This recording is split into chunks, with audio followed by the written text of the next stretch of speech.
given a voice to the voiceless. We share the stories behind our freedoms and the ultimate sacrifice of those who protect us all. This is Patriots Inside the Wire.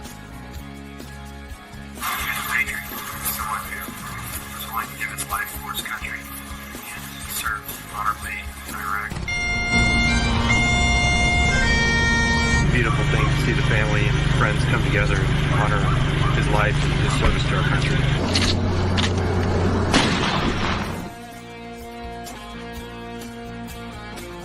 Great to see you guys out here. This is awesome, really.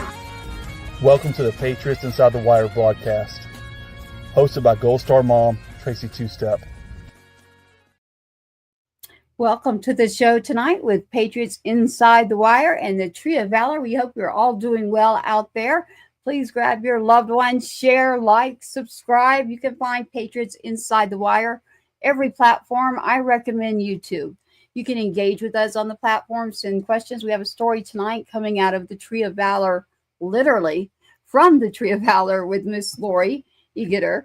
And we have our special guest tonight, and I'm supposed to call him Dave, but I'm going to let Lori and Dave get into the story of tonight. So welcome to the show and enjoy Patriots Inside the Wire. Lori?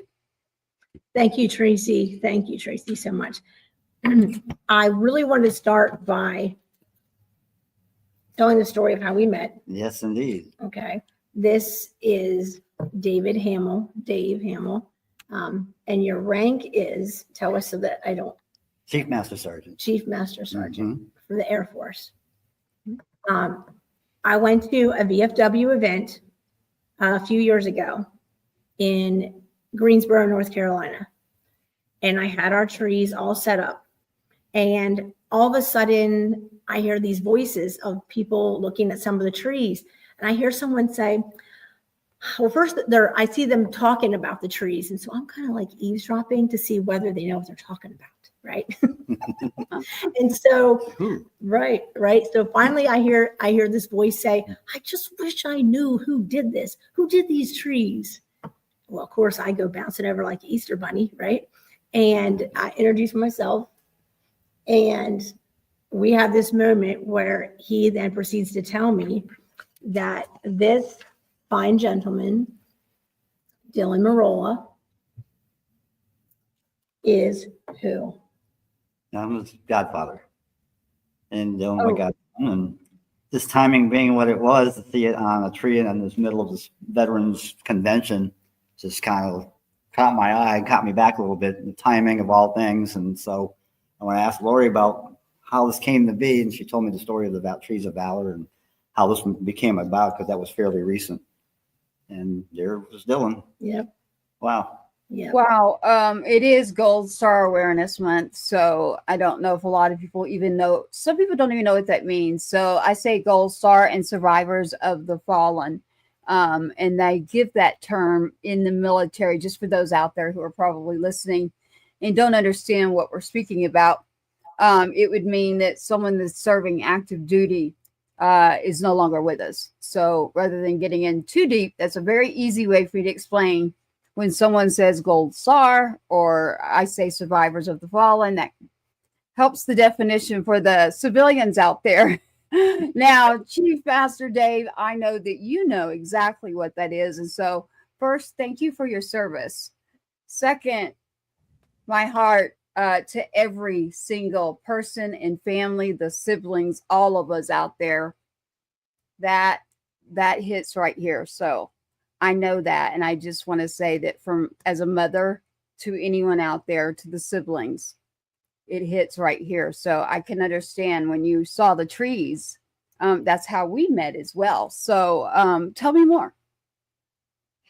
Well, when you're in the military and you're serving, especially during all these warriors in Afghanistan, Iraq, we lose people all the time, especially in the Fort Bragg area, 82nd Airborne, Special Forces. But when you get one that kind of hits home, it's just different. You never expect it could be a family member somewhere that close. It's always a community thing. You feel part of that family.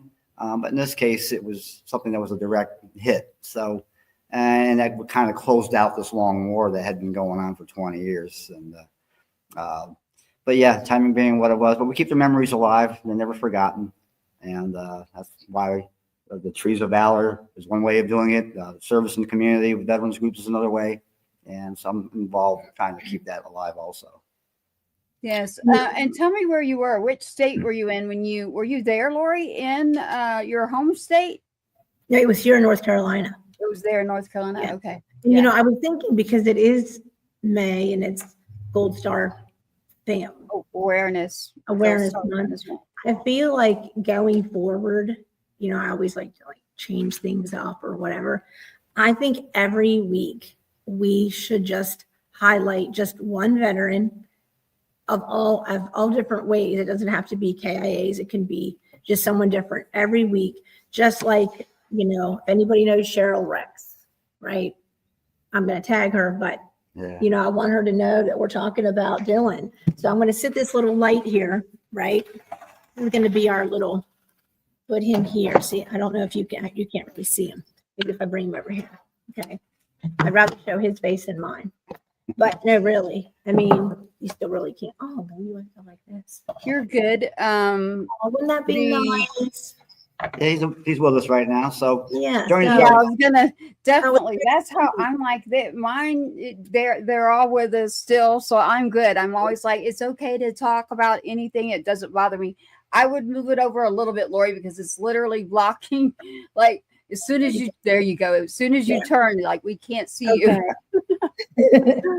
So we are live right now. We're talking to you at Patriots Inside the Wire with the Tree of Valor, and we have in here Chief Master Sergeant David. Pronounce your last name before I mess it up. Is it Hamel. Hamel. Like Dorothy or like Dorothy Hamel? Yes. And I have a Southern accent, so that is why I wanted to clarify that. So David Hamel, you how long were you in the service? I served over 30 years active duty in the Air Force. Wow. Yeah. Thank you for your service again. That is a very long time. I can't. And you as an individual serving that long, I bet that you did see a lot of things. You just talked about a war that was 20 years. You know, we've got multiple eras that would probably fit all three of us within that. And I would bet that you yourself had to serve, deploy, and do things in the military that give us our freedoms that we have right now. Yeah, directly or indirectly. I mean, it could be both. I came in Miss Vietnam by about a year and a half. That war ended in 75. I came in delayed enlistment in 76 and I went active in 77. So, but the Cold War was very much alive and hot at that time. I came into aircraft maintenance, and of course, my first duty station was in Bitburg, West Germany. East and West Germany was very much, cold and hot with the Cold War. So that was the front line for its time when I was over there 78, 79, and 1980. He has an amazing story. Like he literally has. Yeah. We talked Go about for it. his books. Actually, each book moves his story from one into the other. So I really wanted him to talk about like what started the first book, because it seems like he lives a life and then a book comes. He lives a life. So I don't know if you want to start like your newest book or start with the first book, but do you have your books? I found them all, so I will be pulling up pictures of the books. So I actually did find them all. So why don't we let you start? Go ahead. We're live. So the more we get out right now, the better. So Sure. Let's let you tell your story. Well, it's like anything else, and you can't make it up sometime. For me, the Great Awakening was the Boston Marathon bombings. I'm a marathon runner, 26.2. I was training for a run here in North Carolina. I got home to turn on the TV, check out my shoes, and I'm from Massachusetts, so the Boston Marathon is big. So April each year is the Boston Marathon. On Patriots Day, it's the first shots of Lexington and Concord during the American Revolution. So you got to watch it. I mean, that's what we do. Red Sox play too, by the way. Yeah. But then the bomb went off, and what caught me right at that instant on TV was the race clock time, which was 4:09. 4 hours and 9 minutes is when the first bomb went off, in 20-something seconds, I believe. But the idea of the 4:09 became a hey you moment, because you always remember your first marathon, which for me was 4:09. Oh, so wow. it kind of woke me up, and as the story goes on later, I had 3 other 4:09 marathon finishes, and that by itself are separate stories. But 13 seconds later, the second bomb went off. And part of that, an 8-year-old boy was killed, Martin Richard. And so that, the smoke and all that triggered other thoughts or brought me back to Oklahoma City. In 1995, when that happened in April, all these significant times, 168 were killed when Timothy McVeigh's truck bomb went off in Oklahoma City. 21 to 25 babies in the daycare center were killed. And so that was at 9:02 a.m. So the book is titled 9:02 to 4:09 because the Boston explosions started that journey. And so I was pretty angry, but I needed to get back to Boston for redemption. And I was able to get in on the charity team to run Boston in 2014. And that began the book journey, how that story started. Now, how about the second 902? Well, after I went back to Boston in 14, I thought I put that bombing behind me with the Sarniev brothers and take it back and, Boston strong. I got back home. I said, okay, we got one victory pretty much. But little teddy bear at my desk was saying, you're not done yet. You need to go back to Oklahoma City. So 2016, I go back to run the Oklahoma City Memorial Marathon that they have now. And it was where the bomb site was a beautiful memorial. At 9:02 a.m. where the Murrah Federal Building was is a reflecting pool. And there's 168 glass chairs behind it that remembers 168. Each Lori, side. can you see this? Yes. Yes. Okay. What you see there too is that survivor tree in the background. And that tree was significant to this day in Oklahoma City. We had a guest come on. So we've done a whole show actually on exactly what you're talking about, who's very, very active in that area. It'd be neat to connect the two of you with the runs that they're doing now, because she does a lot of that, these runs. So I'll have to on back channels connect Lori. He needs to connect to somebody. Shout out to Heather Viveros out there. So out there rucking it up in the runs that she's doing. And it is because that's where she lives. Same story. That's what pushed her. So you have that in common. So going from there, keep telling me more. I want to hear more, because you have 4 books literally already out, right? Yes. Another one comes out in June. Can't make it up, but it all. You could, but you're not. No, I could. I'll work on that though. I was stationed at Altus Air Force Base in Oklahoma at the time of the Oklahoma City bombing. And my wife and I were there in Oklahoma City for fertility treatments. Probably not a good time to try to do the baby thing, but the explosions happened and threw us off. We weren't not successful on our first attempt. And so we were Dave, I have a question. I'm sorry. Are you aware of what that bomb was in? It was in a Ryder truck, a rental truck. It was in a rental vehicle, yes. Yeah. You'll have to tell them why. I asked Lori later. There's a true story that one day will get out, but there's a real reason. I already did tell him that story. You did? Okay. Well, everyone can know because the truth is coming out. But yes, I'm glad that you brought that up. Thank you. I wanted someone to bring up how that related, because I talk about this quite a bit. So thank you. May 28th, that's coming out, that story. Okay. Stay Nice. Yeah, Go ahead. We were literally parked in near the McVeigh's spot at that time the day before to pick up a T-shirt for my mom at the YMCA, which is around the corner. My mom was back in Massachusetts who worked at a YMCA and said, you're going to be a grandma here if all this goes through. And so I need to get you a T-shirt from the YMCA, which she didn't have at that time. And then we got on with it. But when the explosion went off and we saw where we were parked, and then the YMCA was pretty much, really damaged. It was like, wow, how close we came. We continued our attempts for, with in vitro through all this craziness. We weren't successful, but we decided if we did have a child, it would have been named Murrah O'City Hamel. Murrah for the building, O'City for the city. So it was named. The baby just didn't come along after several more attempts. Of course, the recovery operations continued. It was such a mess. And this year's the 30th anniversary since that bombing. So the years fly by. But when I went to run the marathon, ironically, I did not stop running after mile 26. I continued to the memorial area. In all these years, I was stuck in this 902 until Boston happens. And by the way, 9/11 happened shortly afterward of 2001. And that was at what time? Second plane, they say 9:03, which is kind of true. The initial contact time was 9:02:59.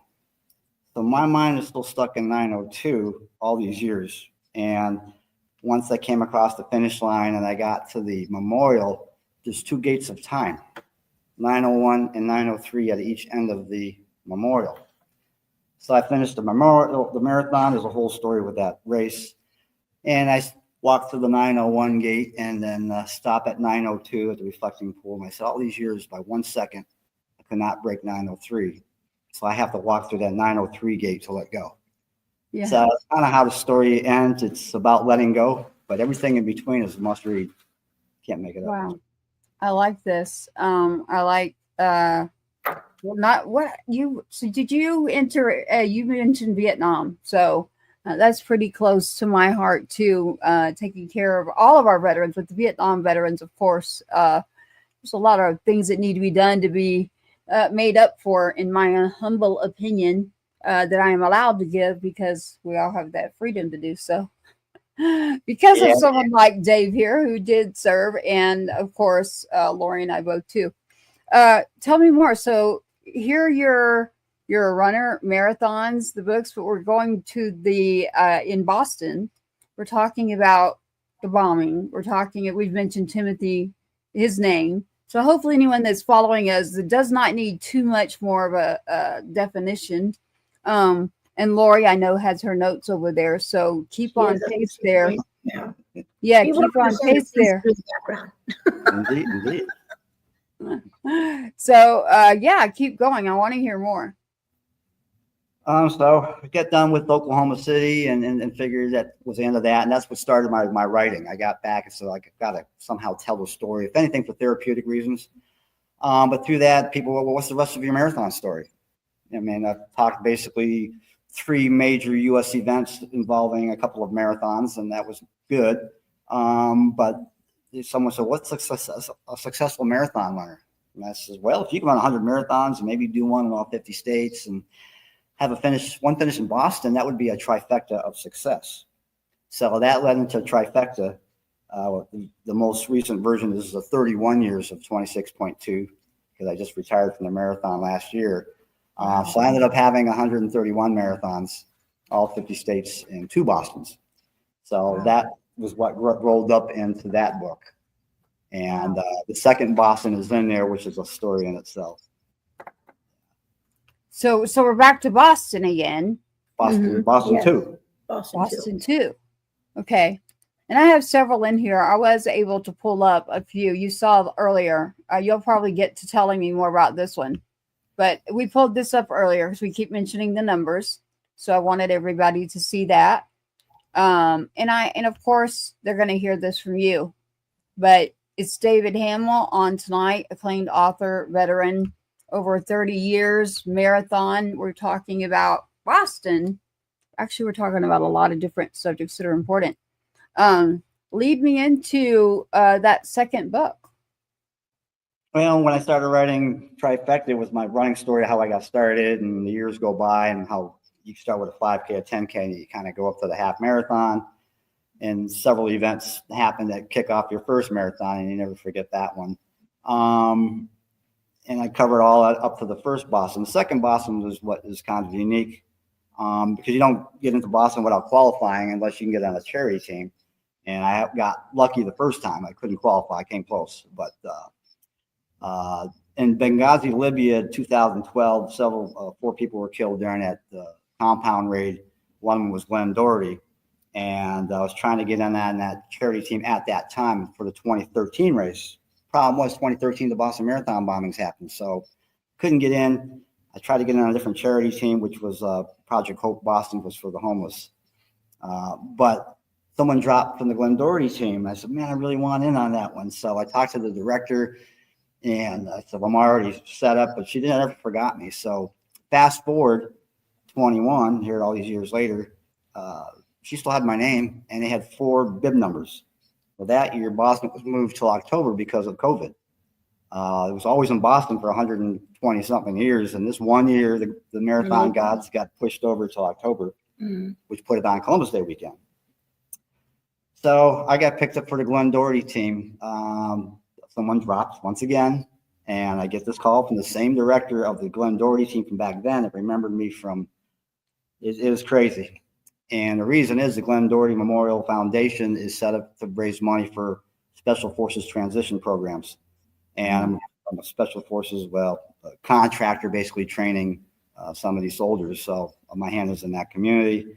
I said, hey, give me a shot at it. I want in, and I'll help raise the money.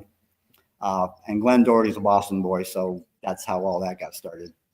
So Yeah. Can I ask you about that? So you just said transition teams. Do you mean transitioning from you're done to into civilian life? Right, for special operations. Right, because I would think that is a completely different kind of transition. Yeah. I mean, it's hard for, I don't want to say regular veterans, regular service members, but I can't imagine people who are A different MOS, a different position. Some of those can be but I mean, the intense intense transition, The world is tighter and smaller, and they have, issues that are probably a little deeper sometimes, but there's transition programs out there to help them out. Since Glenn Doherty was a special operator through that time, that program was designed to help raise funds for those programs. I got lucky, somebody dropped. I happened to be involved in the programs. I want in, and so I got in with Glenn, and that story was quite interesting. His call sign was Bub Doherty. And so when I was doing my training runs on Fort Bragg, there was a place called Bragg Unique Boutique. And it's called, you always see the sign, but when you're running, you see something closer. It said Bub, welcome to the Bub. And so Glenn was sending me these little signals, you're going to hear from me soon through that maze of things that happened. So Bub Doherty, Glenn Doherty. I get the acceptance to come to the Boston Marathon, but a few days after that, a few things that had happened. And I'm like, wow, this is fantastic. But that was only the first leg. We kept saying that there's all these things that only God could have. Yeah. Like back to back, they're not coincidences. You kept having an occurrence, literally, that built up and led you down each path is what was happening. So, and aligning you. All those training runs that were associated with that, you have to read the book because it just didn't stop. It just kept going on and on. During that training time, through the summer, marathon was in October, August 21st happened. And that was the 13 at the Kabul Abbey Gate disaster there. So here I am training for Glenn, and one episode, this happens, and that kind of changed the dynamic going to Boston the second time. But of course, you never forget the notifications when something like that happens, when the 13 were killed. Ryan Noss was a PSYOP troop at Fort Bragg, so we knew him because he was one of our trainees, I guess, at the time. And we went downtown, and so I got to set up 13 beers for these guys at our local watering hole downtown, Foo Bar, Spring Lake. And when I did that, all the names weren't out. Ryan was our key guy, but then I got the call from my cousin, Cheryl, and she was on her way to Dover. And that's when she was telling me that Dylan didn't make it. And then that you need to come back to California when all the dust settles and do the funerals and things. But that was unique timing. You can't make that up. But I'm sitting there with my buddies and saying, you okay? And I said, I don't know how to tell you this, and I probably won't. But for now, right now, it was the 13 years for those guys. So, yeah, it's Dylan and Cheryl, great picture there. But that was my initial notification. I'm sure hers was a lot worse. When you get the knock on the door kind of thing, it's always not good for anybody. But it didn't end there. After all the funerals, I went to Boston and run the marathon, and it was for Glenn. 4 of us were on the team. One was a Boston cop, and everybody's carrying the flag for Glenn. And I'm catching up to him by mile 20, and he's hobbling along and hurt. And I said, well, this isn't good. And I said, Rick, you all right? And I said, I think I blew out my knee. I'm hobbling. He's biting his knuckles and things. Oh, this isn't good. So I'll be your wingman. I'll hang on your right side. If you need a fall or lean, we're going to keep moving. We're not stopping. So he's carrying a flag for Glenn. But mile 22, some guy jumps the barrier and comes after me and him. I'm doing a blocking action. He says, are you a veteran? I says, yeah. He says, "Take my flag." And then he jumps back across the barrier. So I'm assuming he's a veteran, but I wasn't sure what to expect. So now I've got a flag. So Rick, who's hurting with Glenn's flag, is kind of laughing. He said, "You think Glenn is messing with me right now?" I said, "Dylan's messing with you. He wants part of the action. So that's why you got the flag, and we're going to make it both together." So the classic ending in Boston was both of us crossing the finish line with these two flags. It's an amazing, amazing I like story. that. Yeah. And then he comes into the gallery and sees one of them on a tree. And the crazy thing is someone just, when was this, just last week, was telling us the story. For Tyrone? Yes, for Tyrone. Yeah. And we were putting them together on a tree. And he recognized Tyrone on the tree. One of the four, Nice. one of the Benghazi, Libya thing. It's, well, Glenn's got to be in there next. Yeah. So now we have to add We're going to him. have to fix that, Yeah. add him to it. Yeah. Yeah. Like, see what I mean? Like, and so he's actually going to write the story board to go on the tree. Oh, nice. Veterans should be writing, like, each one of these trees needs a story, but it's not my place to write the stories because it's not my story to tell. So if you're a Well, we're veteran, telling them you're doing it right now. if you're a veteran, and we really want people to help veterans to help us write the stories of the trees. And there's many out there. I'm at my VFW post quite a bit, and we'll be sitting there and looking at each other. So, you know how much history is sitting right here? Like Korea, Vietnam, and the old guys too at Korea, all the way up to present. And you never know who's sitting right next to you. So we need to get our stories out. Mm-hmm. Yes. So we're going to do a little shout out. Something else new we're going to do, so I don't forget. So I know how much you love boxing and fighting. Oh, Tracy. yeah. So- Not fighting, but UFC, Yes. MMA. You know how right at the Okay. end of all the fights, they're like, Right. who are you going to call out? Right? You got to call somebody out. Who do you want to fight next? So I Yeah. told him he's going to be the first one to do this. So I hope you're prepared. I told you on the phone. I said, who are you going to call out that should be on the podcast? You like that? Uh-oh. Yeah. So they don't have to say yes, but I want each guest to call out Yeah. then like a potential guest. Yeah. Wow. So you better think of them before the end, or you're going to stay here all night. Yes, so everyone knows my secret now. I actually really They'll be do surprised. like MMA, martial arts, UFC, all of that has always been something that I've been close to way before military ever entered with me. Well, it's been in my family's history, but myself, direct, I don't mean my father, I'm talking about my son. But anyway, so yes, not fighting, but UFC, martial arts, MMA, all of that. And yes, so at Both the of our end, I know what family. you're talking about. Even Lexi loves that. She's there in her little wheelchair, and she's And like, it's like- a little fits her up Yeah, in the air. Yeah, I'm bobbing and weaving already. So So everybody needs to give Lexi a shout out because she is watching. yeah, And I heard, Tracy, last week that Lexi will not go to bed at night until the show is over. yep. Please And stop I've got doing that. Lexi girl covered. I make sure that I say her name multiple times as well. Lexi is there with the Tree of Valor. For those of you tuning in right now, they are at the Tree of Valor Gallery there in North Carolina. The Tree of Valor is our partner with Patriots Inside the Wire on Wednesday nights. We're on tonight live at Patriots Inside the Wire. Lexi is the daughter of Lori, who's the founder of the Tree of Valor. And Lexi gets to pick out each day a certain tree. She's very, very, very active. She is a sibling. Also, this is important to me.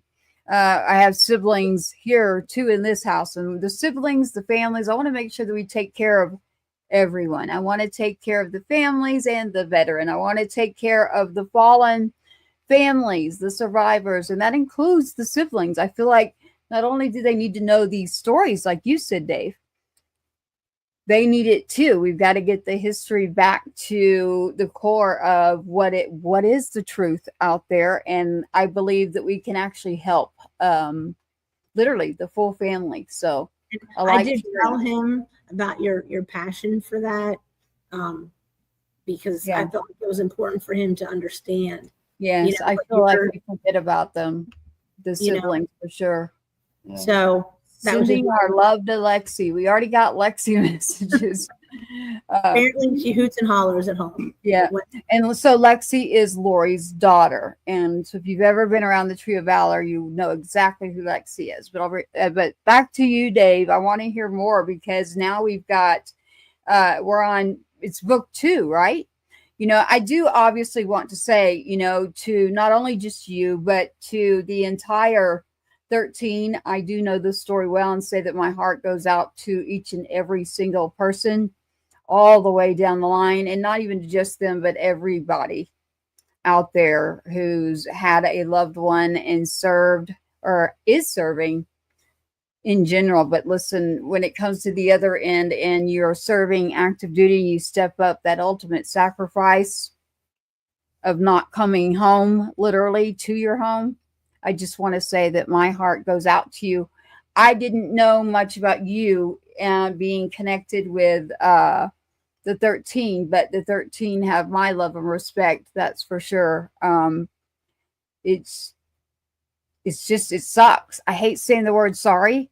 So it's always like, for me, I say it really sucks, but man, I just want to give a big hug to everyone out there and say, you know, that we're here for you. We see you, we hear you, and the more we can do, we will keep trying. So we mean well. We hope that we're going to do something. We do have a lot in the works, Dave. So let's get back to your story. Book, which are we 3? Book 3.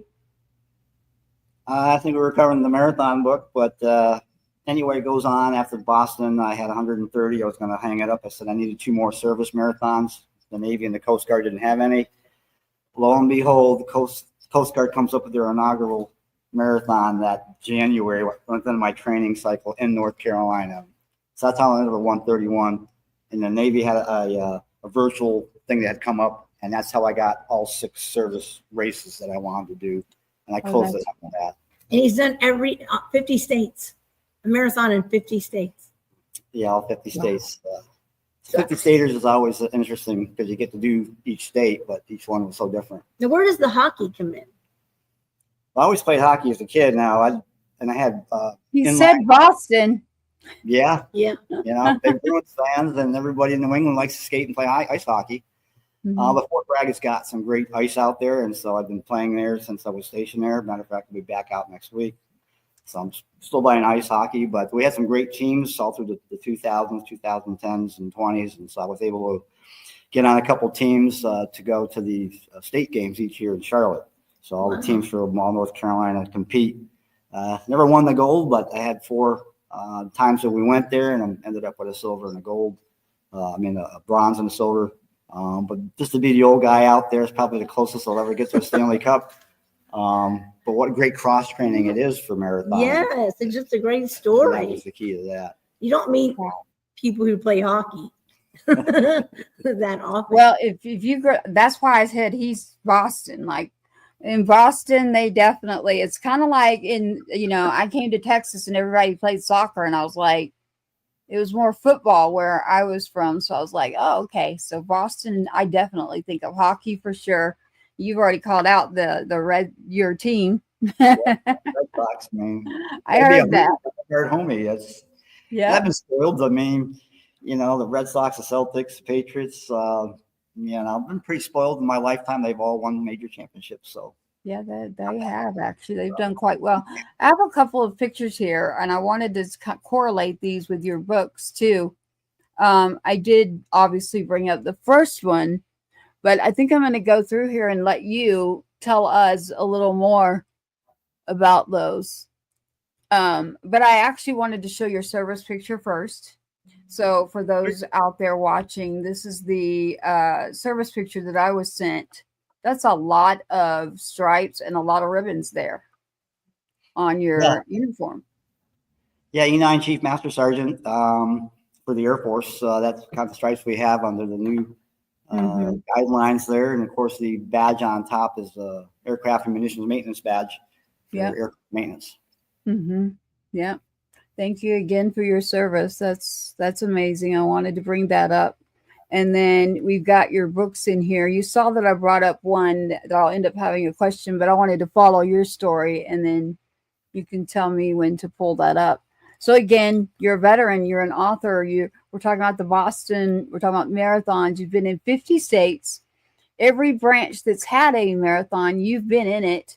And you stumble into Lori at a convention for veterans in the Tree of Valor, which is amazing, by the way. If no one's seen this in person, you really do have to see it to understand it. But it's a living pictorial gallery that doesn't just stay in one place. It does go to other areas and can set up. So it is very beautiful. And so the Tree of Valor, you ran into the trees first instead of Lori. So I like that part. I love that. And then, are you still currently doing marathons? No, I retired from that 2 years ago. That was the Coast Guard. Okay. And then the Navy was a local run. Okay. I'm finishing up my half marathons. I'll be running my 53rd half, ironically, here in Burlington on the 17th. Oh, wow. The Cedar Rock Trail run is here locally, so I'll be back in town on the 17th. Oh, wow. Okay. But I'm trying to keep it down to the 10 milers. I'm winding down. My knees and age are catching up. And I want to go out on top. Yeah. I go out broken. But yeah, keep the other, keep moving. It's good.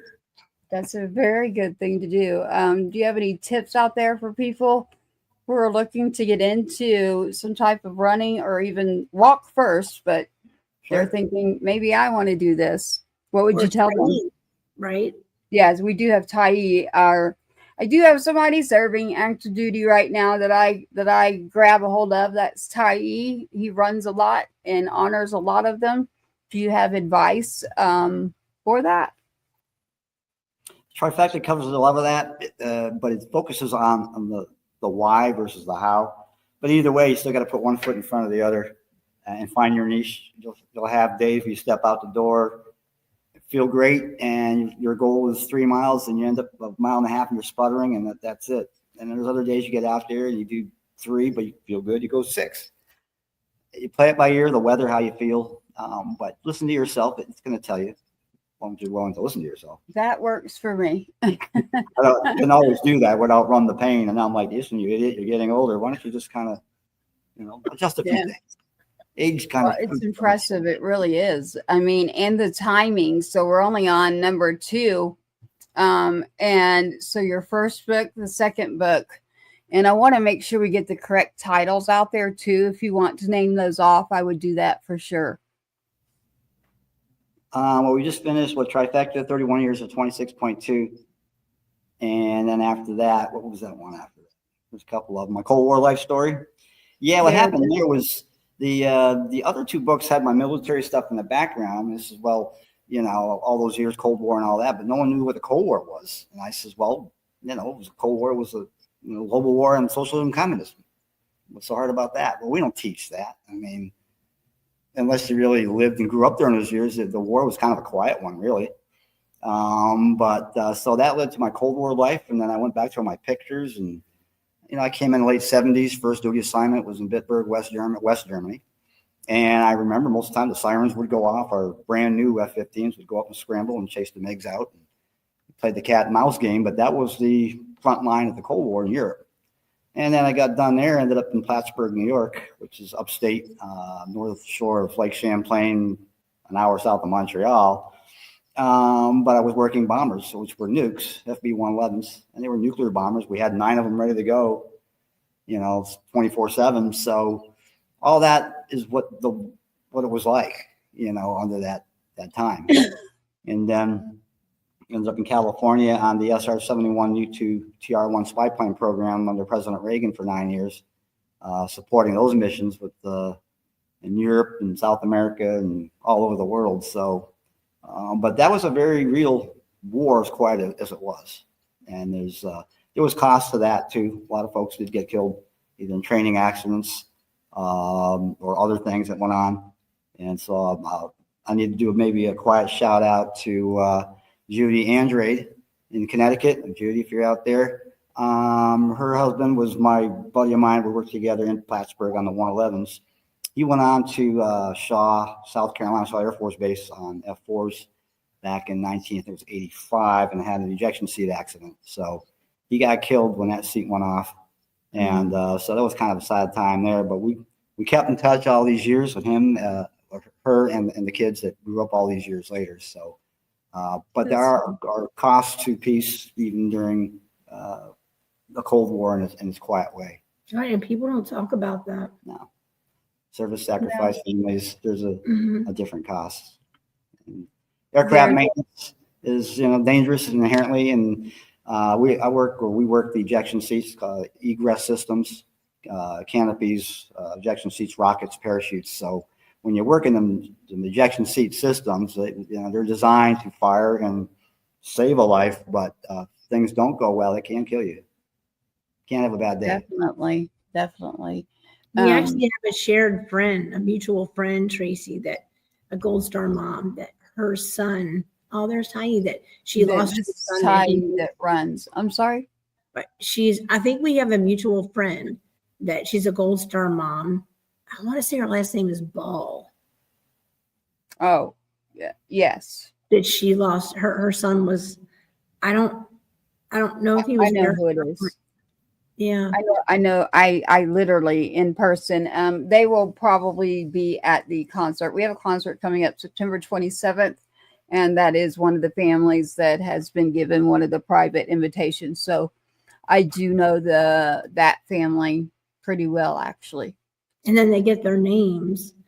I say this like it's a prize, but it's not. Their name goes on the side of a plane. Like in honor of them. They write their name is painted on them. Sometimes they tell a little bit more about what you're talking about, because they're over here saying, what are you talking? We're talking about planes and putting names on them. Well, and we're talking about the fact that we lose people in ways people don't understand, and that it can be just as dangerous behind the scenes as all up in the scenes. You don't have to be on the front line infantry to get killed in the service. That's right. That needs to be said. Well, unfortunately,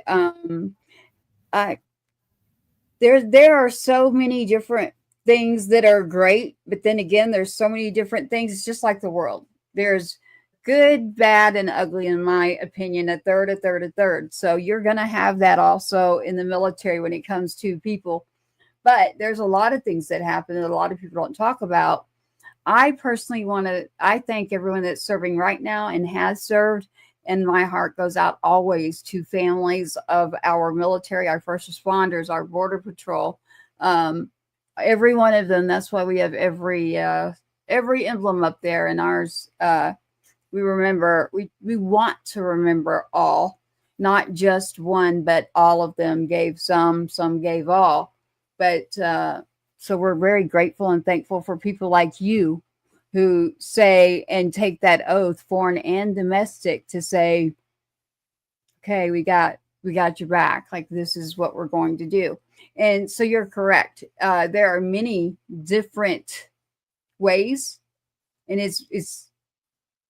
I've had horrifying stories, and I've heard stories that others are more of a prominent story. And so we have both that we get to share on here. So I always like to make sure that we bring up any subject. It's not off limits. It depends on the family. So but since he did bring it up, right? Since he brought it up, that it is dangerous, and I feel like it's a good time to talk about the fact that it is. Dave, would you not agree in the military?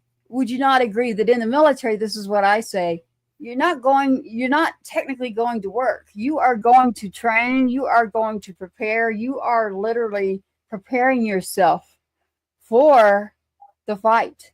So when you join, it's not really safe. Actually, you're preparing and going in, and listen, this is what we're getting ready for. It's not like sitting behind a desk. Now, some people do, but still, even sitting, every part has to work in order to make the machine move. So each MOS, depending on which branch you're in, is very important. But there's so much that can happen in each area, in each division, each person that does their job. There's so many ways. And then what you mentioned as far as flights and the airplanes, the ejection seat, and the things that can happen, it's it's sad. I do want to make sure that we always remember all. You mentioned the name of the wife and those kids that are probably grown up right now wondering about their dad, and see again kids. So it's really big for me to go the siblings, kids, and to keep remembering them. And so you've experienced that firsthand as a veteran serving, literally, and then gone on and had that happen with the Boston, while you were there for a marathon, talking about that first story into the second story.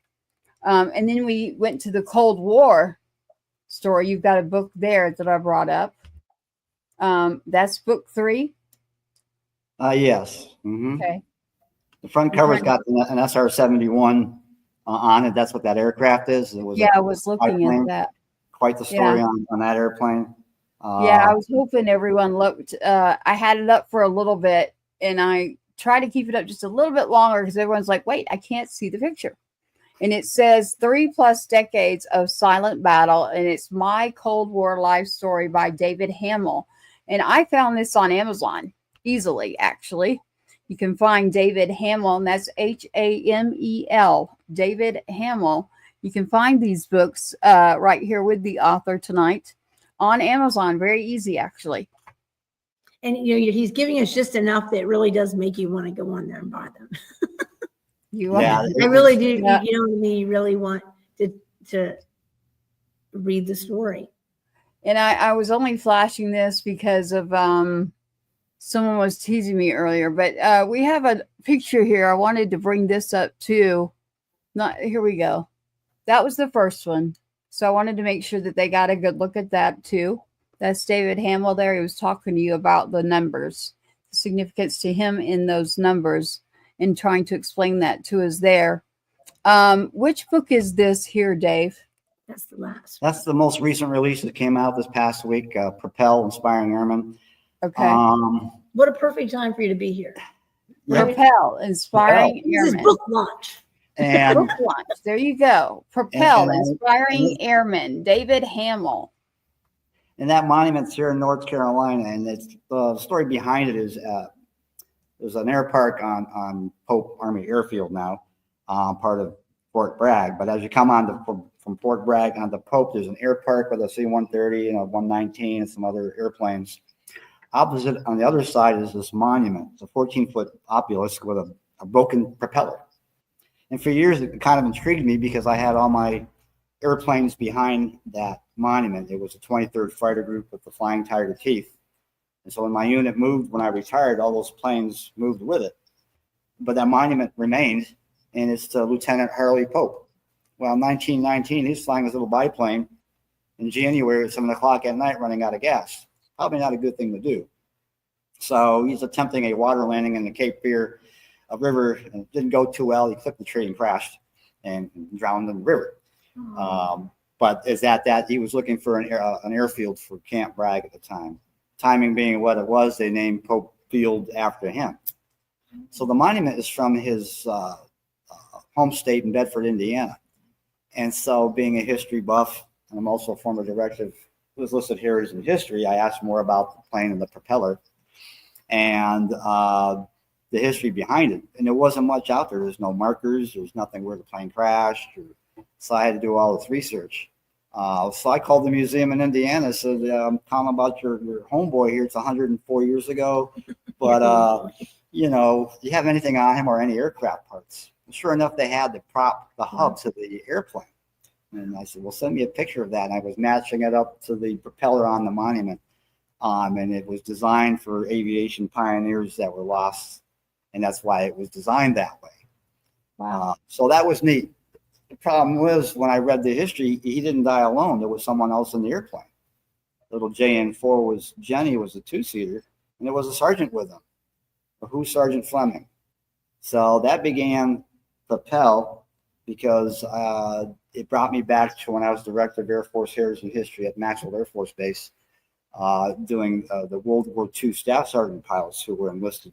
And we had the first enlisted pilot from 1912. There's a whole story there. But the pocket in between wars, no one knew these aviators or sergeants that flew. So now I have this new nugget of history. So that began that book, but it's all new history about Pope and Fleming, where they crashed. Sounds like a new tree. No. It could be. The interwarriors. Right? I'm just saying. Like, that's important. It was still the Army Air Service. Air Corps, you mean? Air Service. Oh, Air Service, yeah. Air Service. never heard of that. Up to 1920s. I've never 20s. heard that. So all that is new history in that book, but it's only an intro that brings me back to when I was director in Montgomery, Alabama, there at the Illicit Heritage Research Institute. So Sergeant Fleming is someone who passed away too. Yes. Sergeant Fleming is someone who passed away. And so in your book and your research you're doing again on, it is this book, Propel, Inspiring Airmen, 2000 and 2004 and beyond, David Hamel. I'm making sure everyone's following where we're at right now. You discovered that there's actually someone else that was forgotten. Yes. I mean, he's little known, he's out there, but where he fits in the history about enlisted aviators, there's no real accounting for many of them during those interwarriors. So I had to find out during World War I, they spun up some of these schools to train these folks, but the war ended pretty quick and it was downcycled. Any aviation badge he may have earned during his time was pulled away and disapproved, but it happened after he crashed. So he might have been wearing aviator wings, but it was disapproved afterward. And so those aviators didn't technically exist. It's kind of how it was written. So that fell through the cracks, but I resurrected that to kind of get that story about those enlisted aviators, Fleming, and then back at Maxwell in Alabama. Those years, 2000 and 2004, was when I was director there. And it's incredible stories of all the things we were involved with as far as Medal of Honor, monuments, dedications, John Levitow, Chapman, Pitzenbarger, I can go on and on. So that is a story in itself. But it brings you back to Pope at the end, and it needs how that concludes toward the end. Good writing. Well, they need to check out the book. You've got the book Propel, and again, like I said, David Hamel, Hamel. You can find it very easily on Amazon. With all of them, actually, if they just look you up. Do you have a website, Dave, that you send people to? Not yet. I've been using Linktree. If I'm familiar with that, linktr.ee/DG Hamel. If you go to that link site, it'll give you the overview of all 4 books. And then when you see it and you like it, then you click it and it'll take it to Amazon. Okay. And are you also on a social media platform that someone could find? Yeah, I'm on Facebook and Instagram. So when I post something, it's on both. But I need to increase some of that. Obviously, it's gaining some traction here and there. So, and I have another. Is it under David Hamel? It's just under David Hamel. I found on Facebook. Yeah. Yes. Mm-hmm. Okay. So one thing that Dave and I talked about was we thought you might be able to help with this, Tracy. Was I said, so you've written 4 books. Would any of them be? I know what you're going to say. Would any of them be a good movie? Well, yeah. And his choice of the 4 was? Well, 902 to 409. A lot of folks. So you got 3 major U.S. events in there that people could relate to. Mm-hmm. That would probably be a good selection. I mean, they're all great, obviously, but and Cold War maybe. Tracy knows a lot of people. Depends you on the interest. Yeah, never know. Throw it out there. Yeah, people need to remember that, just because we're live now, that next Wednesday from 4 to 6 will be on 107.5 The Swamp, and you never know who's going to be listening to this. That's true. That's true. We do have several people that we work with as well. But can you do the timeline for me again? Because anybody that wasn't tuned in earlier, we're talking about when we bring this up, the movie. She's talking about the movie, and she is Lori. So those of you that can't see us and you're tuning in right now, whether it's 107.5 The Swamp or you're into Heroes Media Group, check that out. You can also find us at patriotsinsidethewire.com. We always keep the current episodes literally right there, or you can just go to YouTube and literally find this if you're listening to either the radio station or one of our shows. You can find the live broadcast pretty easy too. So, Lori, I always keep the current shows for every Wednesday that we do on the website. just so it's easy if someone's digging, trying to find, where it is. That way you'll know they can go there and find it, and it'll click them right over to the current show. And So soon we're going to every add them to the Tree of Valor website. Yeah, But we I do have it you on your there. YouTube. Yeah, we have to do it from your YouTube channel. Yep, and I've got you on our website too. So, as the host of Patriots Inside the Wire, we call it's Wednesday. Warrior Night, and I do have a question too, and he just asked this for me. So we have someone that's part of our team. His name is Chief. What made you choose Air Force? That's what they'd like to know. My father was 82nd and says, don't go in the Army. My other brother did end up going into armor. But I always liked airplanes, so it was just fitting that I would be heading in that direction. I made model airplanes as a kid. And, studied a lot of history, and airplanes is what it turned out to be. So it was destiny. Yeah, we've got every branch, I think, in our catalog here. So, that's Air Force. So, what else? You mentioned, I wanted to go back to your timeline really quick because you mentioned the movie. So, do the timeline for me if you can there, Dave. Mention that again. That's important. So we're talking about the first time in Boston. And then now you're going here, you're talking about a movie because there were 3 significant events that happened during that duration. And what are those 3 significant events? 9:02 was Oklahoma City, 9:02 a.m. 409 was Boston Marathon explosion, but in between was the World Trade Center attack, September 11th.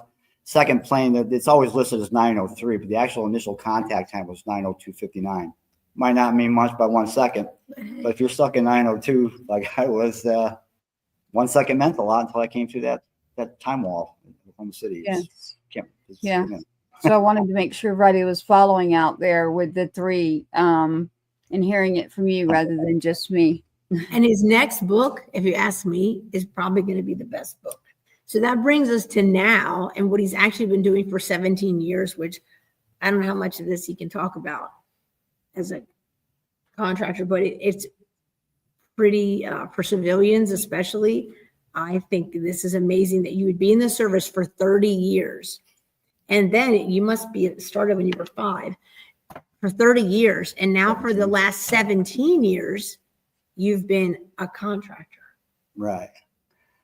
When I retired out of Pope, when the A-10s left and I had my 30, I was done. Some of the surge stuff was still going on, and the Army had Camp McCall, the Special Forces training area, and a lot of military soldiers were detailed out to role play for the engagements out in the woods to Camp McCall. Well, when they were snagged, they needed to backfill them, and so they were looking for retirees and just people that could maybe, role play and do engagements and talk to soldiers. So I said, sure, I'll try the Army blue to green thing.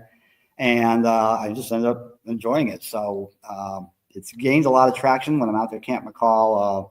I'll play various roles in various, uniforms or Do you have a favorite? Arab, just about everything from Arab garb to a mayor or a police chief, or whatever it might be, a villager, rioter. What have you gotten the most out of? What was your... I just enjoy them all. The key leader engagements are probably the fun part, where a team, say, parachutes in, they break into a team, they go into these villages and meet us role players, and then they got to meet a village elder, and a lot of it's communication. Hi, I'm Sergeant so and so from the USA. I'm here to help. And so I'm Joe Mayer from Pineland, and we need everything because we're in a war-torn country. And how do you communicate and get to those things? So the communication stuff, as these newer generation of folks come in, how do you shake hands, look me in the eye, don't lie to me, don't give me no BS, what's, just basic communication. So, but I enjoy that, and it's, the training value is good, because through those years, Iraq and Afghanistan was still going pretty strong, and a lot of those people who did train come back as instructors, and I remember you and those kind of things. So it's kind of a compliment. First of all, they survived their deployments, they made rank, and now they're back here as instructors, and we're still there. So that's a compliment in itself. I was going to say that's a very big thing to literally not just surviving the war itself and surviving transition, like you mentioned earlier. There's the transition part. So, and then, yeah, hats off to you for between all the writing, the running. You're still out there and you're getting after it for what you're doing to help the community. That's like almost 5 decades. Yeah, I was definitely thinking like you definitely. He's over there going, well, I joined at 7. That's why I said, what were you, 5? No. 17 delayed enlistment. Mom and Yeah, dad had it to sign the paperwork. 17. Still So your doing it. family Yes. had to sign. Yeah, What a way to keep you young, though. it is being around the kids. I call them the kids, but getting them training. Playing ice hockey with these guys when I'm out there on the ice. I'm the old guy, but it keeps you young just being around them. Yeah, you know. Yeah. And now they look at you as the old guy, but it's neat because now I'm a kind of source of history somewhat to them. But the communication is good. Decompressing sometimes is tougher when I come out of there and I need to wind down some. But So my other question for you is, we don't always talk about it, but we usually do at some point, wind around to this every show, is suicide awareness. So I know that you ran for several people. That was in your book, right? But do you deal with that at all when you're doing this role playing? Like, have you found opportunities to help people, or in the transition team part of that, have you found opportunities? Most of it is afterward. Some of the veterans in our veteran posts and that I was involved with, a lot of them had PTSD issues. COVID was an aggravator to some of that. I had lost, I think, at least 4 that I know of suicide by gunshot. You know, they did their thing. Iraq, Afghanistan vets. It was tough at that time because when COVID shut everything down, people got in this, I don't know, enclosure. And all the marathon races were shutting down, which led to Boston. But I didn't stop running. All the races shut down. So, well, we got virtual races. So I started taking all these virtual races. They had Purple Heart Day, Memorial Day run. I said, all right, I'm going to run a 20-mile, 15-mile, and I want all you bikers to escort me. And we're going to finish at the cemetery. And we're going to finish back here. We're veterans. We don't give up.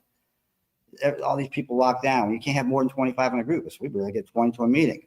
We're still within the confines of whatever they made up. Right.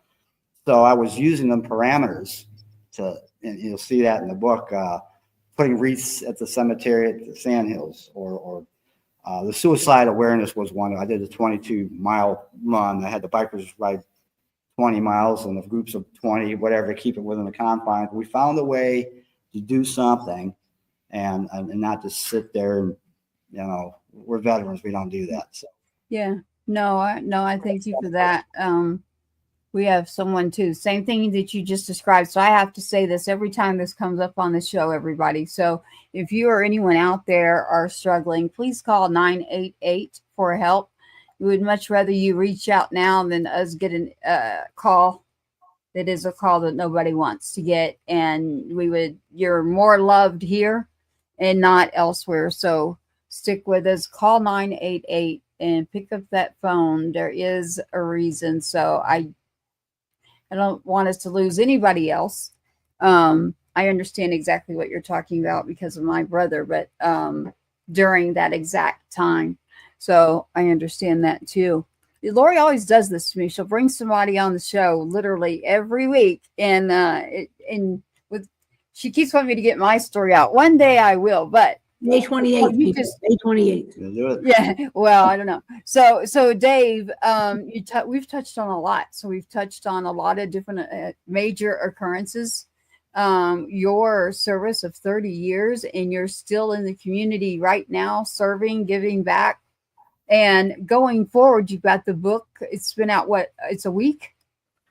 Yeah, about a week now. Yeah, Propel. Yeah, Propel. Yeah. You got the Number book. 5 is actually already written. Oh Lord, Which is about Well, his experience. Do you have a name for that one yeah, yet? June. Yeah, it's called Engage, Odyssey of an accomplished role player. And when I was working on my Cold War book, because I got a lot of pictures in all these books, I go for my photo albums. I went to my old 1977 album to look for Cold War pictures. My high school yearbook fell out. And when it fell out, my report card fell out from 1976. So I'm looking at this. I'm not a stellar student, but I had 2 areas with A's. One was physical fitness, kind of explains the running, and then drama class. And I'm thinking, cool. I forgot all about that. And I remembered my drama class teacher and all the crazy intros she did. And you're on the stage of life, and you're a sophomore now, and it was just crazy. And so that led to other things later.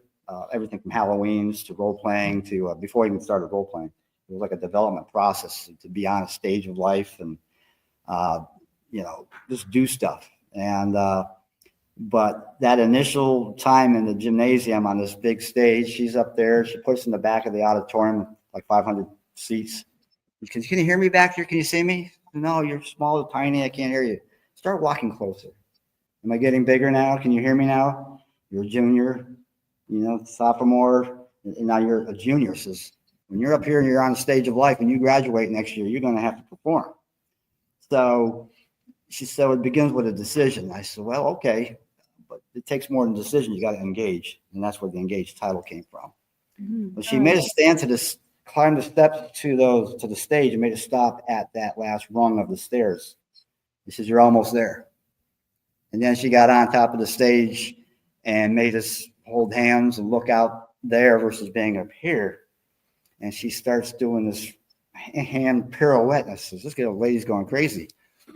She said, I am the arms of time. I am a clock. This is my long arm, my short arm in an hour. And she's doing this pirouette. Use your time wisely, because when you're performing on the stage of life, that's going to be a factor when you graduate. So that set the stage for the things that would come after graduation. And so that report card triggered all kind of thoughts that led to things later to where I am now. Ironically, it ends on Memorial Day last year. Camp McCall. Camp McCall is named after Patriot McCall, who was killed in Africa in 1942. And we did a gig. It was Memorial Day, and I happened to have a wreath in my truck. And I said, it's Memorial Day. Let's honor, Private McCall. So we hung this wreath up, the little ceremony. And then we said, okay, what do we do with the wreath now? So at the entrance of Camp McCall, the Highway 15 501, there's Amondo's restaurant, whatever. It's a brand new rotary or roundabout. Well, they have the Camp McCall sign there. So I hung the sign there. It's still there now. I hung the wreath. And my buddy, when I'm there, he's saluting. He's a Marine guy. And I'm tying this thing. And all these cars are honking their horns and woo-wooing. And as I looked at the brand new rotary, I saw my drama class teacher doing her pirouette in the middle of that thing. Like, you did okay, kids, as I'm hanging this. And I'm like, wow, how did that come full circle? And that's kind of how it ends. So that one's coming out in June. But that's kind of how the way I write. It sounds like your July book will be full circle. So you've got Engaged that you're still writing, and I think you've got another one in you that's going to be called Full Circle. Could be. At least that's where that one ends. It might pick up after that. Yeah, exactly. So many topics to keep up with. So I wanted to make sure that everybody's paying attention there tonight with Chief Master Sergeant David Hamel. That's Hamel, veteran of 30 years. We're talking about Boston. We're talking about Oklahoma. We're talking about 9/11. We are talking about service, sacrifice. We're talking about marathons in all 50 states, literally. And honor, remember, give, and never forget. And here with the Tree of Valor. So I want to make sure anybody that's tuning in kind of sticks by with where we're at with this, with the Tree of Valor. In little bit of time here, Laura, you said to give you a notice. So we have a little bit more time here. And so I'm going to let you and Dave lead the way for the rest of the show here, because I know that you wanted to show something as well. So are you able to show the video? Yes. Okay. So we can show the tree in here. Yes. But the very first tree that we ever made for the 13 was a red, white, and blue tree that I literally painted this tree myself.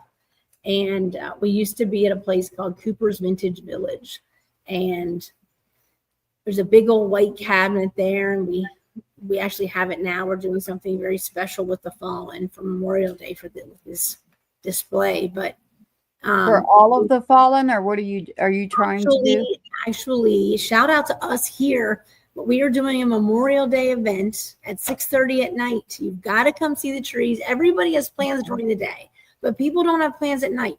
This is the place to be on Memorial Night, because we have North Carolina families and some families from other parts of the country that are going to be honored on this huge wall outside of the gallery with 16 by 20 photos out there that stay up.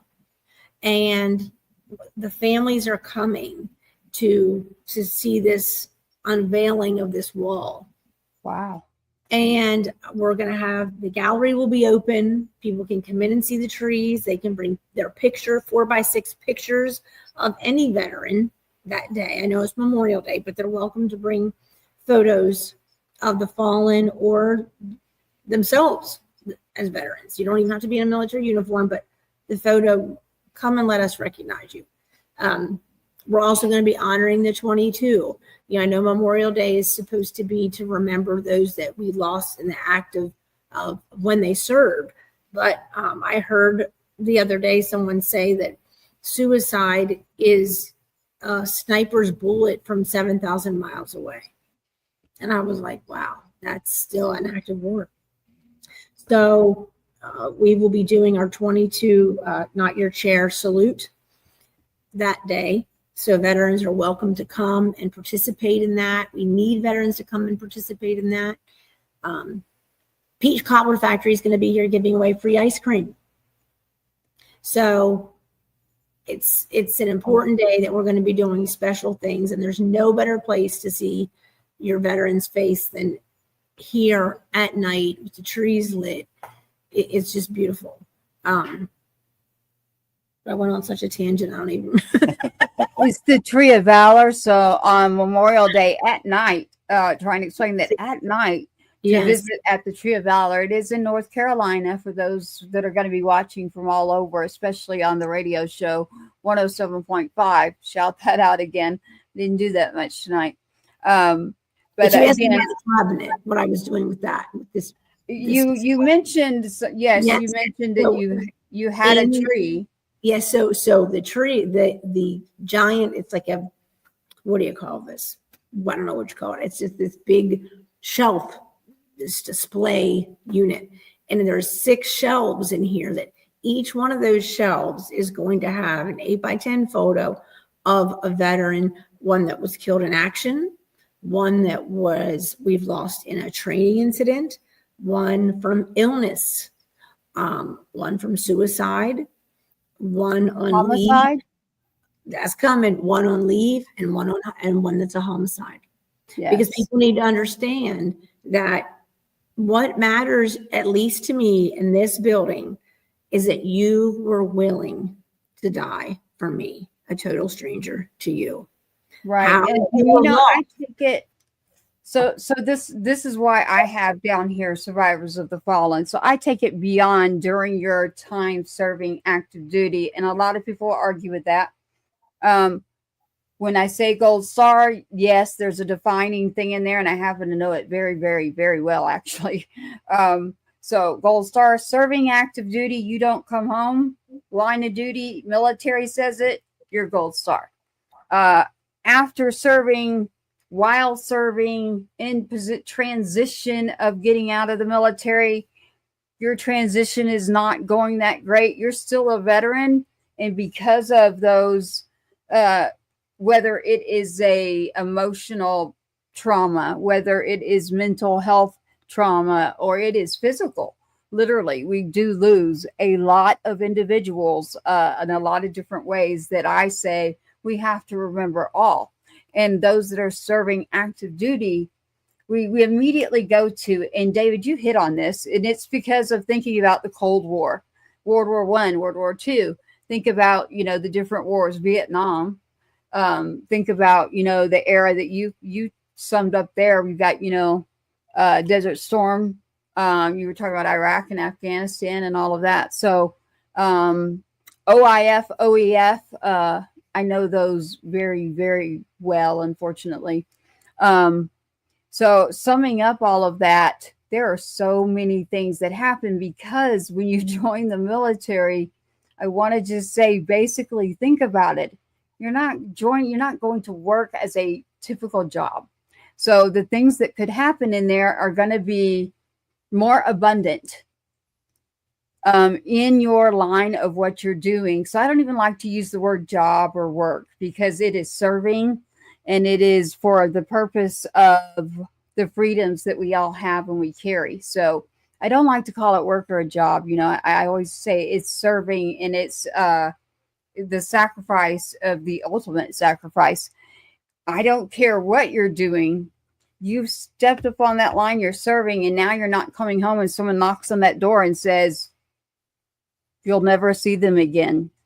That it actually did just give me chills to say it, but it's just awful. It really is. And then I can take it even further than that, because that's why I say survivors of the fallen, meaning the family members, even within families. And I can speak on this part too, so I'm not giving away anyone else's story. I just want to be careful so that they don't think I'm talking about their stories unless I have permission. But I do have someone that did take their life because they were super close with the person that I raised with Sergeant Two-Step. So I haven't put that out there that much. But yes, so there are things that happen within the families. There are things that happen within our veteran community to stay aware of and to do more and get involved with, to take care of everybody. So the Tree of Valor is not just, oh, look at there. What picture is this? So since you were talking about this, and this is, I know who that is. This is Kareem. Okay. Yeah. And Kareem, of course, was with Dylan Mhm. and was one of the 13. And this is his mom, Shanna. Mhm. And his brother, oh my gosh, I wish I have his name on here and I don't. I feel terrible. I'm so sorry, Shanna. But his brother, less than a year after she lost Kareem, he took his life. So she visits a graveside that has 2 children. Mm. But he was, you know, so when you're talking about paying attention to the families, you know, that's important, because you as a Gold Star mom and her as a Gold Star mom, your grief is so, there you go, so extreme yourself. How do you, right? How do you, what do you have? What in your reservoir do you have? Are you asking me? I write there like Dave over there for the other kids, you know. Well, that's for your a other big, children. big thing with me, and you know that the siblings, we've got to take care of the families as a whole. Everyone, I really love our veterans, but I want you to start doing and the families. I want you to start remembering and those siblings. They joined really young, just like David did at 17 years old. He joined the military, not married. And then that meant that there's a mom and there's, you know, any siblings that were there. And you got to think about that somebody got that knock on the door that was when they go too young, then it's really, I don't know. I don't want to get into the feelings of it, the shock of it, but we don't talk enough about that when we're talking about the awareness of, I want the 22 to stay out there, very, very, very aware on that, because living that too. But I also want to just give the emphasis of what you brought up with it's Shauna. And there's another story about that I'll tell you. I have a relative actually named that name, ironically, Lori. So every time you pull up something, I'm like, you've got to be kidding me. But I actually do know about, and I do recognize her and her family, and my heart goes out to her too. David, you didn't know you were coming on a show about losing a lot of kiddos, did you? No, but it's all part of the military experience. You got the servicers, the survivors, the supporters, And that's how we met. Yeah, no, Like that's the yeah. beginning of our story together. And my other thing was I did a lot of POW-MI ceremonies to keep the POW-MI accounting going for many years as a past director of that too. So our service doesn't really end. It continues. You know, I have this saying, just because you made it home doesn't mean you should stay at home. No, we more so take care of each other. And my last part of Propel, when I closed out the book, someone asked me, what was the reasons for, there's always a why behind things. And looking at these trees here gave me a feeling of when I was at the Heritage Hall Museum in Montgomery, Alabama. Old building built in 1942. We got all these exhibits. And at night when you're closing down, you're the last person in there, and the floors squeak and the wind blows, and those mannequins are kind of looking at you, or the trees maybe. Mm-hmm. You get that feeling. And as I walked out the door when I was closing the museum at night, I kept looking at Pitzenberger and Levitot and those guys. Life-size mannequins now, they're really nice. And I thought, why am I doing this? Am I worthy of their sacrifices? And that kind of developed a silent covenant with them to propel me to do the things I'm doing now. And I kind of closed Propel that way because it's kind of really what it is. Our service don't end. You just keep doing it. I totally get that. Even just being in here, yeah, you see the trees and right. I went through this period earlier in the year. I don't know what had happened, but for a couple of weeks I couldn't come in. I think because people were sick at home and stuff, and I didn't understand what had happened. But I went into this very quickly into this severe depression, and I thought, what in the world is wrong with me? And this place, I tell people this all the time, it is so healing in here. But the moment I walked in, I had to force myself to come because I was so just struggling with something I didn't even understand. But the moment I walked in the door, it was gone, because you can't come in here and feel sorry for yourself. You cannot come in here and think, oh, I think I have a problem. You realize you have to get it together. And in minutes that might sound dramatic, but it is the truth. It's healing in here. And I have so many veterans that, are our favorites, right? Or ones that come in all the time, our regulars. One of them is Hank Williams. He comes in and he says, every time I come in here, he calls this the Vietnam Wall in pictures. I would never say that, but I appreciate that he does. And he said, every time I come in here, it reminds me of my purpose. So like that. If you haven't been, you need to come. Yeah. So David, to sum it up, I'd like to sum it up here for you. And I do have that video actually loaded, the one that you were trying to get. So I actually do have it. Did you have a particular song like when you were running? Remember, he's also a marathon runner that has been in all 50 states, literally, throughout his journey. Did you have a specific song or something that just kept you going when you were like, I got it. Oh, there's plenty. But I mean, you can hear the Rocky songs and all that from way back. But Mighty Wings, Cheap Trick. It was a Top Gun movie song, and I just like the music to that. And it gets you fired up and want to go conquer the trail. All right, so this is a shout out to Jason Ford. I hope you're listening to this. Future author, Navy pilot. Did you hear that? Top Gun. Okay, did you hear that? That was a sign. That was a sign to finish. Say it. Finish your book. You got to get it from here to here. Doesn't matter if it's ugly. Just get it there, and you can sort it later. He's going to be a guest. He's going to be talking about his book. Mm-hmm. We've already had one Top Gun movie on, literally. For the soldiers, we've already had. So We Were Soldiers was on there with the Tree of Valor. So yeah, we do. So there with the Tree of Valor, Lori, did you want to do something, or you want me to play the video? Do you want them to play the original video of the tree that we had? Sure, whatever you got. Okay, we can do that, and then when you're done, if you want us to walk over there, we can. But that video is probably a better way to actually see the pictures. All right, stand by, everybody, and it's from the Tree of Valor, and you put this together and then I will show this. And this song is important to mention. This song by Coffee Anderson, if it plays with it, I put it with that video because he personally went to how many of the funerals? I know for Dylan's, he sang at the funeral. I want to say at least a couple of them, Marines. I thought almost a area. half a dozen of them. Yeah. He Yeah, went and quite a actually few. sang. It's This Mr. Red, White, Red and and Blue. So we love your song, Coffee. Yeah. Okay. And he asked us to play the song. I did. I have to add to that the Boston Marathon finished with the 2 flags. When I came across, I told my buddy Rick, I says, all 4 of us were there. And there's another picture because the sun was behind us. So you had us with the flag, but 2 long shadows with 2 other flags. So there was really 4 of us.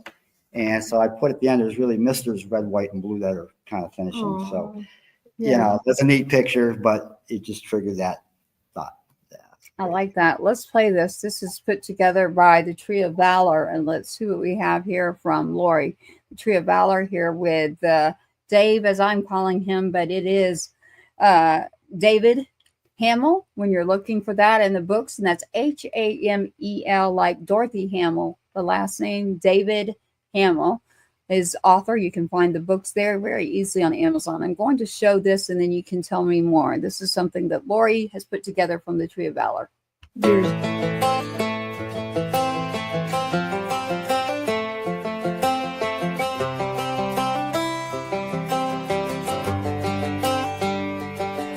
It's the guts and it's the glory, 100 stripes, 100 stories. It's the Pledge of Allegiance on the 4th of July. It's them handwritten letters from home. It's them sleepless nights alone. It's his newborn baby he left with his wife. Mr. Red, White, and Blue, lay down his life. Mr. Red, White, and Blue, for these stars and stripes. Wow. Nice. Yep, still resonates today. Yeah, Yeah. it does. Wow. So his picture, I'm not sure where Tracy's at yet. So I don't know if she can hear us because I really want to tell the story about this when she comes back. I don't know if she can hear us. So I'm going to I tell definitely can hear you the whole way. I'm between doing our back channels on multiple ones, but I wanted to make sure that we highlighted right there because it wasn't just a tree. Those were actual that was literally, that's the tree for the 13. Right. So I wanted to just say I took these pictures to another event where I met Dagan Page's mom, who was one of the 13.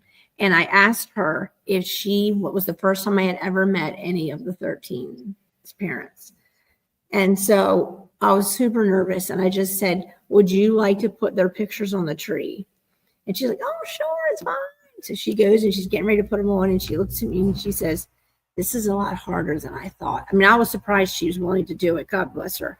And so, but she knew who, like she would go to put on a picture and then she'd be like, oh no, he has to be with so-and-so. Like she knew as the mama who was friends with who belonged with who.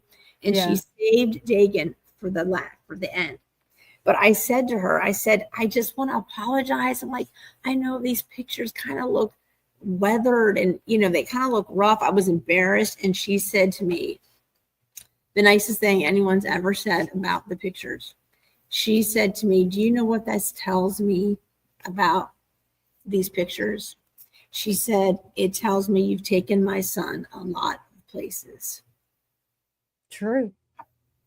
Very, very good. Instead of me being, me continuing, even his as a little spot on it here, today I was fixing another spot that it had worn because I can't duplicate these the way that they are. They're the only ones I've ever really made like this. I mean, I've done other special things for other groups like Sadness at Sea. It's our first memorial tree ever from July 30th, 20. So And really quick before we wrap up, because you're just saying 13, you may want to elaborate for those out there listening who don't even know what we're talking about, because we're using terms that usually on the inside we're going to know what that is. But right, that was what the withdrawal from just Afghanistan. a quick, yes. Yeah, Okay, withdrawal from Afghanistan. yes. Where we And I'm lost not part of that, but David.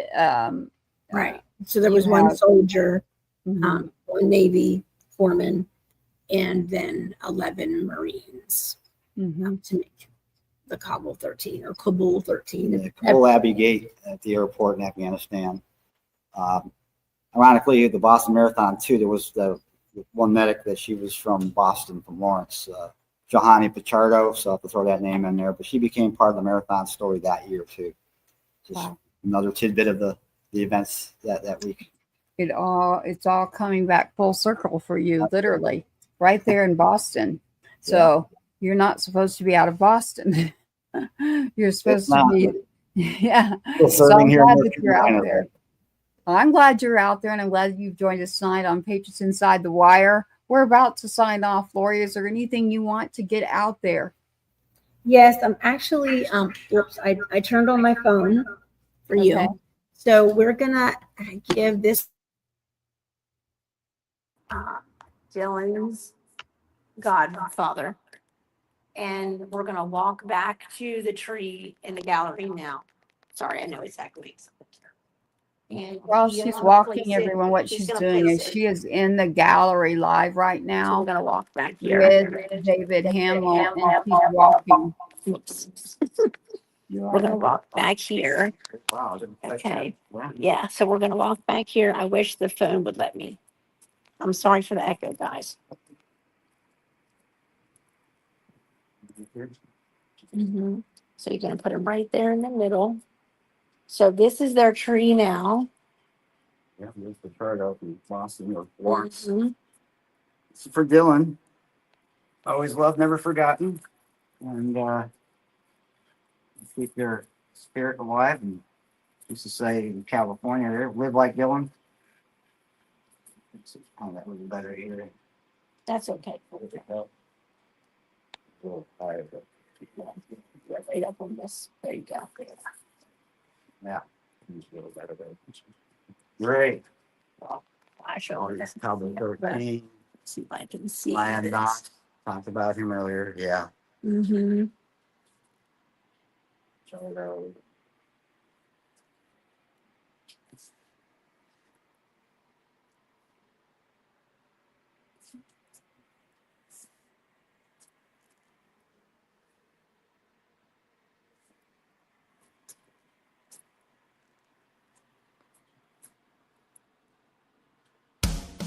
So you can see she looks pretty weathered, but she's well loved. So, and this, a biker put that on there. Can you see that, Tracy? Patches. Yes.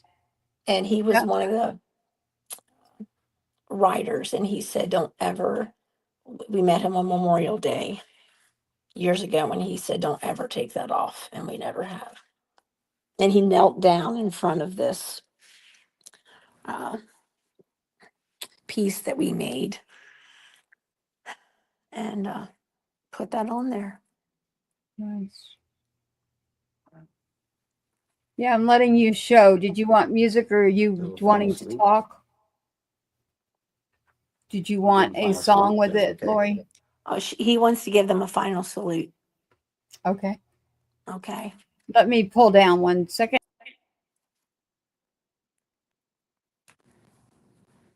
Go ahead. Oh, tell us when, Tracy.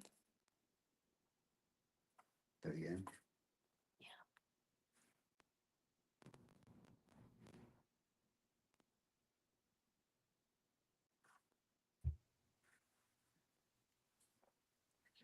Thank you. Thank you.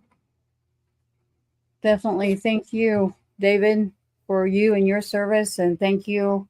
You know, it's that is not just a tree. That is giving me chills right there. But that is those are our families. Those are the people that we need to remember and never forget. And we need to always remember their names. And again, we support all those who serve and have served and survivors of the fallen. And we say, man, I say it sucks, but I also say thank you to the ones that are serving, like David here, David Hamel, who's also still involved and staying involved and getting involved, and then including others in the awareness or participating in some ways will help bring together a community in so many ways. There's so much we could do together. So I look forward to doing more of that and bringing people together in ways like David is doing.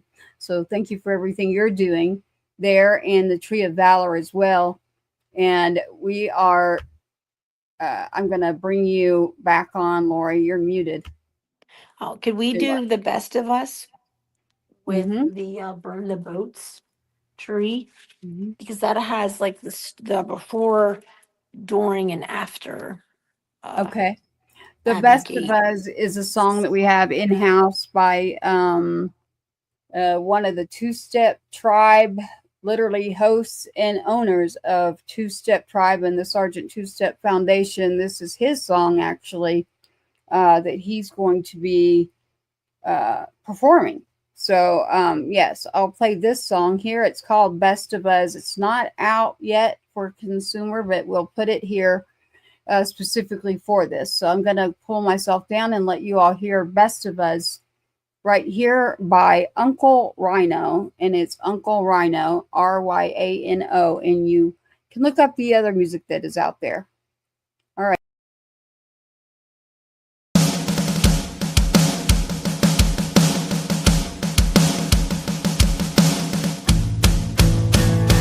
There's a crowd outside my window and they're gathered in the street. They're screaming and they're yelling in the name of peace. War never is the answer, but some battles must be fought. As long as we remember who it is that pays the cost. They are the best of us, those women and men, where angels fear to tread. They charge right in, over land or in the air, across the ocean or somewhere. They sacrifice it all for the rest of us. Nobility and honor are so rare these days. Next time you see a soldier, hope you take the time to say you're the best of us.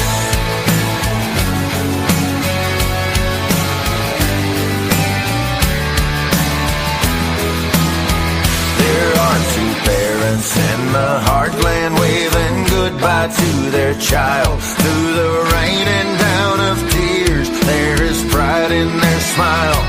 And the countless single parents raising children on their own, short on money, short on time, trying to keep this house a home. They are the best of us, those women and men in cities, farms and towns. They are family and friends. Every night they say a prayer for someone fighting God knows where. They sacrifice it all for the rest of us. Nobility and honor are so rare these days. Next time you see a soldier, hope you take the time to say you're the best of us. Oh, you are the best of us. Nobility and honor are so rare these days. Next time you see a soldier, hope you take the time to say you're the best of us. You are the best of us. Hey, you're the best of us. You are the best of us. You're the best of us. You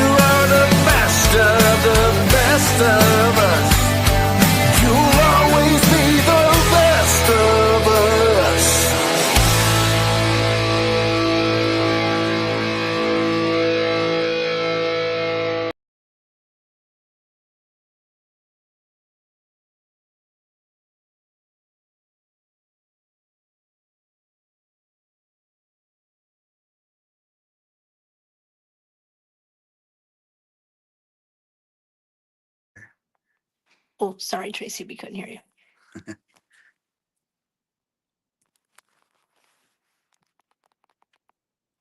We can't hear you.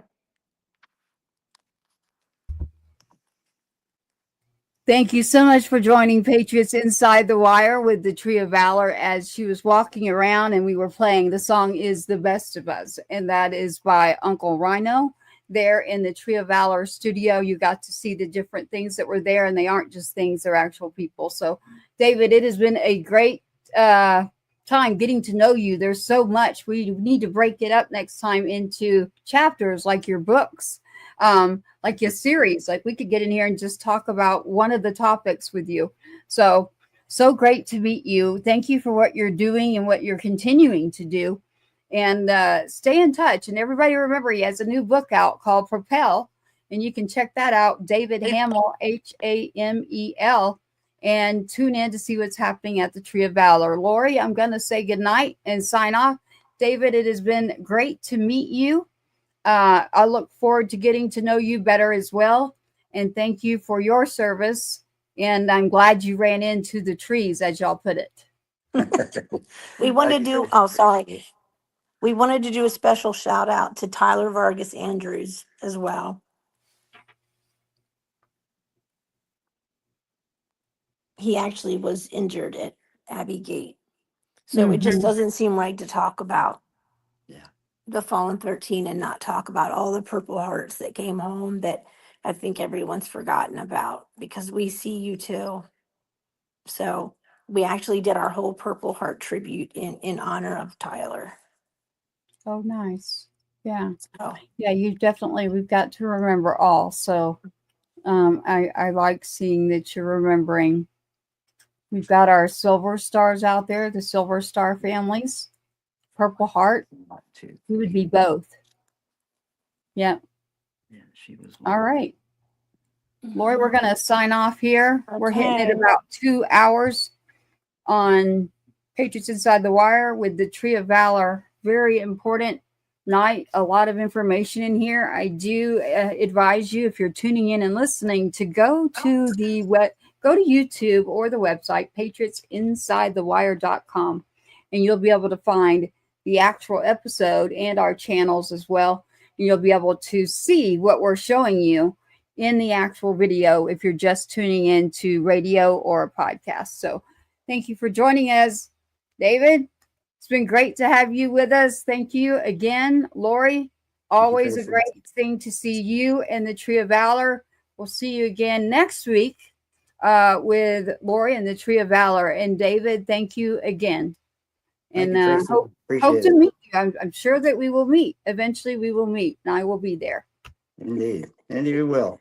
Yep. Oh, Uncle Rhino says hello. The individual that was singing the song is saying hello to you. So he says hello and thank you for your service. So that was the individual that wrote and just did the song that I was playing. I don't know if y'all could hear it. You may have to go back, Lori. No, we did. Yeah, we did. Hear it. Okay, good. Yeah, nice. All right, good. Nicely done. Appreciate that. that. He's signing in to tell you thank you. All right, we're going to sign out now. So have a great night, David and Lori at the Tree of Valor, as I sign out here. We're just going to end this. Thank you so much for joining Patriots